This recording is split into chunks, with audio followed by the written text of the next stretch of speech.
ভাই ওদের দেশটা যদি সুন্দর হয়, ও কি জিন ভূতে এসে দেশ বানায় দিয়ে গেছে? ওদের দেশে, ওই দেশের মানুষই তো দেশ সুন্দর করেছে, করেছে না? ওদের তো জিন এসে দেশ সুন্দর করে নেই, ওই দেশের মানুষই তো ওদের দেশকে গড়ে তুলেছে, তাই তো? ওরা পারলে তাহলে আমরা কেন পারবো না? তো এখন এই কাজগুলো করলে মানুষের ভাগ্যের পরিবর্তন হবে। এটাই হচ্ছে বিএনপির রাজনীতি, মানুষের ভাগ্যের পরিবর্তন করে। আজকে যে মাসে 5,000 টাকা কামাই করে, আমরা চাই তার আয় রুজিটা আগামী 2-4 বছরের মধ্যে যাতে 5 থেকে ইনশাল্লাহ 10,000 টাকায় পৌঁছে।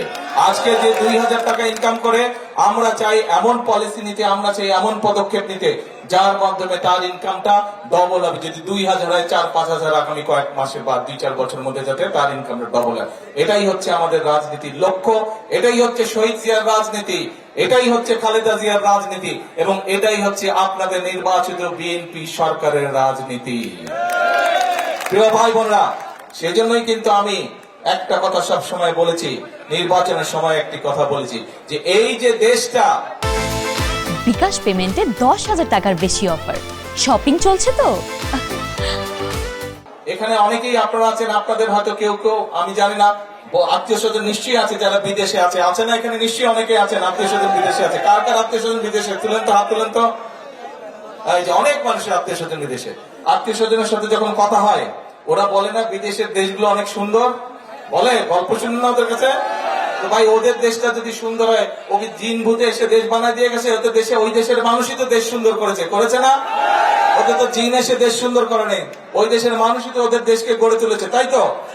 ওরা পারলে তাহলে আমরা কেন পারবো না? আমরাও ইনশাল্লাহ পারবো। এই দেশের মানুষই 71 সালে যুদ্ধ করে এই দেশ স্বাধীন করেছিল। এই দেশের মানুষই গত 2024 সালে আন্দোলনের মাধ্যমে এই দেশের ছাত্র জনতা এই দেশ থেকে স্বৈরাচার বিদায় করেছিল। কাজেই এই দেশের মানুষই শহীদ জিয়ার সময় এই খাল খননের মাধ্যমে, পানি সরবরাহ বাড়ানোর মাধ্যমে এই দেশ থেকে খাদ্য উৎপাদন দ্বিগুণ করে দেশ থেকে বিদেশে খাদ্য রপ্তানি করেছিল। তাহলে এই দেশের মানুষ যদি এতগুলো কাজ করতে পারে, ইনশাল্লাহ আপনারাই গড়ে তুলতে পারবেন আগামীর ভবিষ্যৎ বাংলাদেশ। শুধু আমাদেরকে পরিকল্পনা করতে হবে এবং আমাদেরকে সতর্ক সজাগ থাকতে হবে যে বিভিন্ন রকম কথাবার্তা বলে কারা দেশে বিশৃঙ্খলা তৈরি করতে চায়, তাদের বিরুদ্ধে আমাদেরকে সজাগ থাকতে হবে। পারবেন? কে পারবেন? খেয়াল রাখতে হবে। অনেকে আছে মিষ্টি মিষ্টি কথা বলে কিন্তু বিভ্রান্ত করতে চায়, কিন্তু আমাদের রাজনীতি হচ্ছে কৃষকের উপকার করা, আমাদের রাজনীতি হচ্ছে মা বোনদেরকে স্বাবলম্বী করে তোলা, আমাদের রাজনীতি হচ্ছে এলাকার মানুষ, দেশের মানুষ, গ্রামের মানুষ কিভাবে ভালো চিকিৎসা পেতে পারে সেই ব্যবস্থা গড়ে তোলা। আমাদের রাজনীতি হচ্ছে আমাদের সন্তানেরা, ভবিষ্যৎ প্রজন্মেরা কিভাবে লেখাপড়া করে মানুষ হতে পারে, সেটি হচ্ছে আমাদের রাজনীতি। আমাদের রাজনীতি হচ্ছে কি করে মানুষের কর্মসংস্থানের ব্যবস্থা করব, সেটি কৃষিতেই হোক, সেটি শিল্পে হোক, সেই ব্যবস্থা গড়ে তোলা। কিন্তু এই কাজগুলো যদি করতে হয়, আমি কিন্তু একা পারবো না। কাকে লাগবে সাথে? কাকে লাগবে? জনগণকে সাথে লাগবে। নির্বাচনে যেমন আপনারা ধানের শীষের সাথে ছিলেন, নির্বাচনের সময় যেমন আপনারা আমাদেরকে সমর্থন দিয়েছেন, এখনো কিন্তু আপনাদের সমর্থন ছাড়া কিন্তু আমরা এই কাজগুলো করতে পারবো না। জনগণের সমর্থন ছাড়া দেশ উন্নয়নের কাজ করা সম্ভব নয়। জনগণ সমর্থন দিলে, কারণ আমরা বিশ্বাস করি জনগণই হচ্ছে আমাদের সকল ক্ষমতার উৎস, এবং সেই জন্যই জনগণের সমর্থন, অর্থাৎ এই দেশের মালিক কারা? কারা দেশের মালিক? জনগণ। জনগণ কারা? কারা? জনগণ।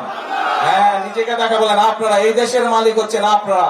কাজে মালিক যদি সাথে থাকে, তাহলে আমরা যে কোনো কাজ ইনশাল্লাহ করে তুলতে পারবো, যে কোনো পরিকল্পনাকে সফল করতে পারবো। সেই জন্য আসুন, আজকে শুরু এই খাল খনন কর্মসূচি আমরা উদ্বোধন করেছি।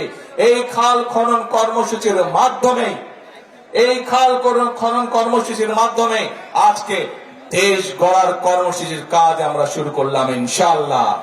আমরা এই খাল খনন কর্মসূচির মাধ্যমে সেই বাংলাদেশ আমরা গড়ে তুলতে চাই, যেই বাংলাদেশে মানুষ তার নিজের অধিকার প্রতিষ্ঠিত করতে পারবে, যেই বাংলাদেশে মানুষ অর্থনৈতিক ভাবে এবং রাজনৈতিক ভাবে শক্তিশালী অবস্থানে থাকবে। আমরা সেই বাংলাদেশ গড়ে তুলতে চাই, এবং সেজন্যই আমি সব সময় একটা কথা বলি, সেই কথাটি হচ্ছে করব কাজ তারপরে কে গর্ব দেশ সবার আগে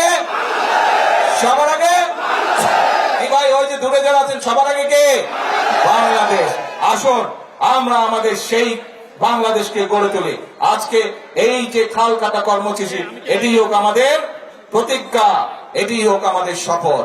ইনশাল্লাহ এই খাল খনন কর্মসূচি কতটুকু সফল হলো আমি খবর রাখবো। ইনশাল্লাহ আবার আমি এই খাল খনন যখন শুনবো যে এই খাল 12 কিলোমিটার খাল কমপ্লিট হয়ে গেছে, ইনশাল্লাহ আমি দেখতে আসবো এই খাল খনন কর্মসূচি কতটুকু। আবার দেখা হবে আপনাদের সঙ্গে এই খালের পারে, ইনশাল্লাহ আবার দেখা হবে এই এলাকার মানুষের সাথে। সেই পর্যন্ত ইনশাল্লাহ ভালো থাকবেন, এই কর্মসূচিকে সকলে মিলে ইনশাল্লাহ সফল করবেন। আল্লাহ হাফেজ। বাংলাদেশ জিন্দাবাদ, বাংলাদেশ জিন্দাবাদ, বাংলাদেশ জিন্দাবাদ।